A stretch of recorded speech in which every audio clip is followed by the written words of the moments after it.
Hola, buenas tardes. Muchísimas gracias, Pepe, por la presentación y a Moment por contar conmigo una vez más. El contexto al que me refiero, chiquito contexto, uno de ellos sería de orden global, universal, que es el uso paródico del lenguaje del poder por parte de los grupos sociales desposeídos. Y uno más concreto, que sería el contexto de esas clases en la ciudad de Málaga. Para la ciudad neoliberal solamente tiene interés el patrimonio en términos de mercantilización, solamente si es susceptible de ser rentabilizado. Rentabilizado es como un atractivo turístico. Yo veo una continuidad entre los años 30 y los años 60 en la ciudad de Málaga, estrictamente hasta ahí, pero hay un goteo que me atrevería a ver hasta ahora mismo. No me he retenido la fecha en que se derriba la casa de Chiquito, pero hemos visto demolerse la Mundial, no hay la más mínima sensibilidad en el sentido de la necesidad de mantener esa memoria y esa identidad. ¿Por qué se puede hacer esto en los años 60? Una destrucción de modos de vida tan extrema. Aquí está el momento de la inauguración. Es muy importante que para este tipo de operaciones funcione una mitología. En este caso, el progreso. El mito del progreso. Un mito aparece en los momentos de crisis porque ofrece una especie de referencia, de punto de anclaje que igual que esta fotografía, ofrece una visión panorámica. Hace alejarte de la tragedia de la vida de las personas para entender que el sacrificio está teniendo lugar en nombre de un mito que desarrollamos en esa época, el progreso. Esta es la imagen de la inauguración, el alcalde, el gobernador civil, el presidente de la Diputación, don Francisco de la Torre detrás.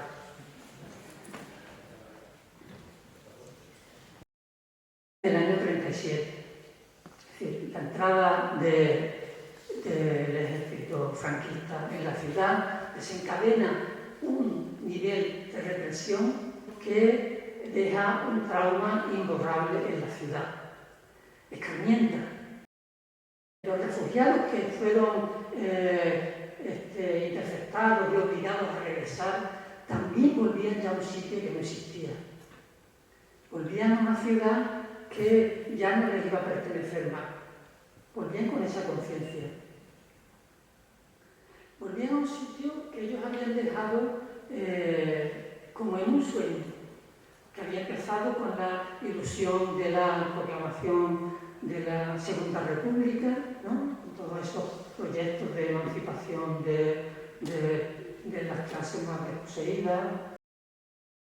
Cuando una clase social o un grupo social iba a decir subalterno, pero más bien subalternizado. La pobreza no existe de una manera natural, sino empobrecida, expropiada, saqueada de su propia cultura, no tiene elementos expresivos para desarrollarse. Lo que hace no tiene más remedio que utilizar el lenguaje del poder, porque has sido expropiado de tu propio lenguaje. Y eso dura prácticamente esa sociedad escarmentada atraviesa todo el franquismo. Por un lado, se trataba de desmovilizar a la población, ¿no? Y por otro, comprar su fidelidad a cambio de ese alimento, del pan, el pan.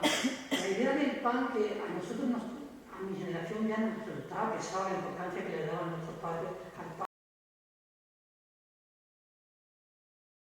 Ya hay el saberlo, ya hay maneras de solucionar de manera clandestina esas necesidades, pero sobre todo lo que hay una necesidad sentimental. Y lo que hace el régimen muy sabiamente es apropiarse de algo que ya existía. Esta imagen es mucho más moderna, ¿no? Es de los años 60, que están por Paquita Rico, Lola Flores, Carmen Sevilla. Instrumentalizar un gusto que ya existía efectivamente previamente. El descampado del Perchel me parece una metáfora de la grieta, la fisura, los espacios transicionales en los que se puede, de una manera accidental, expresar esos colectivos privados del derecho a hacerlo. Lo está haciendo, pero porque las circunstancias lo están permitiendo en ese momento, pero puede perfectamente cerrarse esa posibilidad.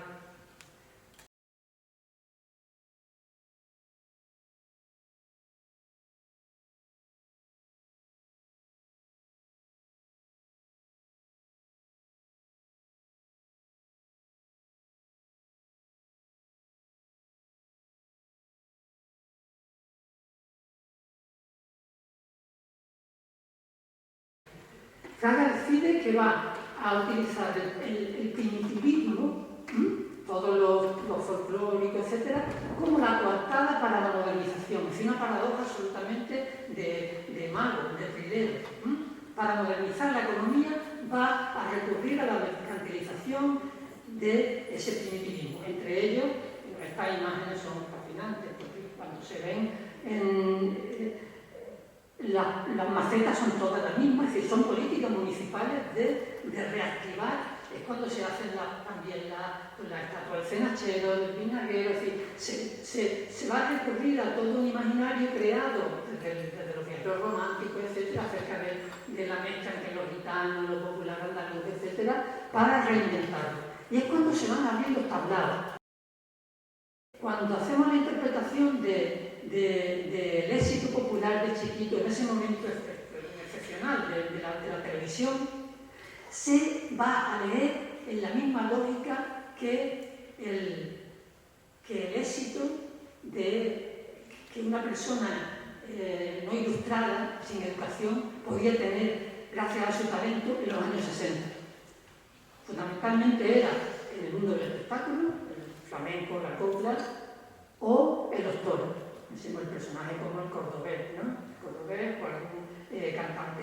Se leyó en esa misma clave. Esta muchacha madrileña, que luego se hizo muy popular en televisión también, pero vestida de flamenca, haciendo una especie de parodia, porque eso también es muy interesante, que es un tipo de lenguaje que se lee en clave de parodia.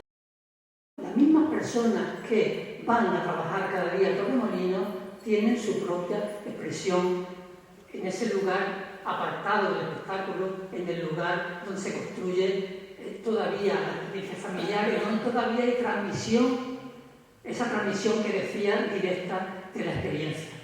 Es decir, por una parte hay esa explotación de lo que sabemos hacer, ¿no? Intentar convertirla en mercancía, y tener conciencia de que somos parte del servicio. Es decir, los músicos, los cantantes y los camareros somos prácticamente el mismo paquete. Una metáfora perfecta de esta capacidad de resiliencia, de supervivencia, de resistencia, de esa clase progresivamente expropiada, progresivamente relegada, progresivamente sin espacio. La gran mayoría va a percibir esos experimentos lingüísticos ya a través de una pantalla de televisión, ya convertida en un producto. Hay una enorme diferencia en ese sentido, pero está latente de alguna manera en que eso nos pertenece, está hablando de nosotros, está hablando de esa construcción de nuestra vulnerabilidad, debilidad, exclusión, etc. Por eso hay esa identificación. Por parte de los ricos va a haber otra. Que el Chiquito le encantara a Mario Conde, a Aznar, al rey Juan Carlos, es otro asunto.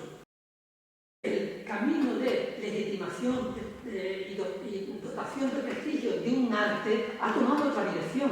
Ha tomado la dirección de que el flamenco, de que un cantador flamenco entre en el teatro real, en que un cantador flamenco sea reconocido como como toque con una orquesta sinfónica, etc.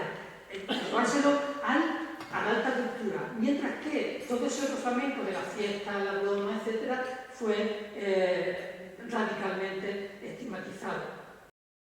No creerse nunca que estaba en ningún sitio, que esto era perfecto, puede perfectamente desaparecer de un momento a otro. Tener esa conciencia de pobre, de que estás en un sitio al que no pertenece y que perfectamente te lo pueden quitar. Muchas gracias por vuestra atención.